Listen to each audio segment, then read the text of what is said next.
আজ অনেকদিন পর ট্রেনে করে ঘুরতে যাচ্ছি। কোথায় যাচ্ছি সেটা তো তোমাদের সাথে শেয়ার করবই। সঙ্গে আছে মা। দেখতে দেখতে ট্রেনও চলে আসলো, আর ট্রেনে উঠেই গরম গরম ঘুগনি নিয়ে নিলাম। পৌঁছে গেলাম আলিপুরদুয়ার জংশন। আর কিছুক্ষণের অপেক্ষা, তারপরে চলে আসলাম কোচবিহার। হ্যাঁ, আজ কোচবিহার মাসির বাড়ি এসেছি। মাসির হাতে গরম গরম ইলিশ মাছ ভাজা আর ভাত খেয়ে চলে আসলাম মাসির দোকানে। সেখানে কিছুক্ষণ সময় কাটিয়ে বেরিয়ে পড়লাম কোচবিহারের প্রাণের ঠাকুর মদনমোহন দর্শনে। কোচবিহারে আসবো আর মদনমোহন দর্শন করবো না, তা কি কখনো হয়?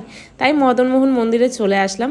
চলো তোমাদেরকেও দর্শন করিয়ে দিই। এখন সন্ধ্যা আরতি হচ্ছে, তাই ভক্তদের ভিড়ও চোখে পড়ছে। সন্ধ্যা আরতিটা দেখতে ভীষণই ভালো লাগে, মনটা পুরো জুড়িয়ে যায়। যারা ফোনের উপর থেকে দেখছো তারা মদনমোহনের দর্শন করে প্রণামটা সেরে ফেলো। তারপর চলে আসলাম কোচবিহারের আরেকটি ফেমাস জায়গা সাগরদিঘি, যেখানে ফুরফুরে হাওয়ার সঙ্গে চায়ের আড্ডাটা বেশ ভালোই জমে।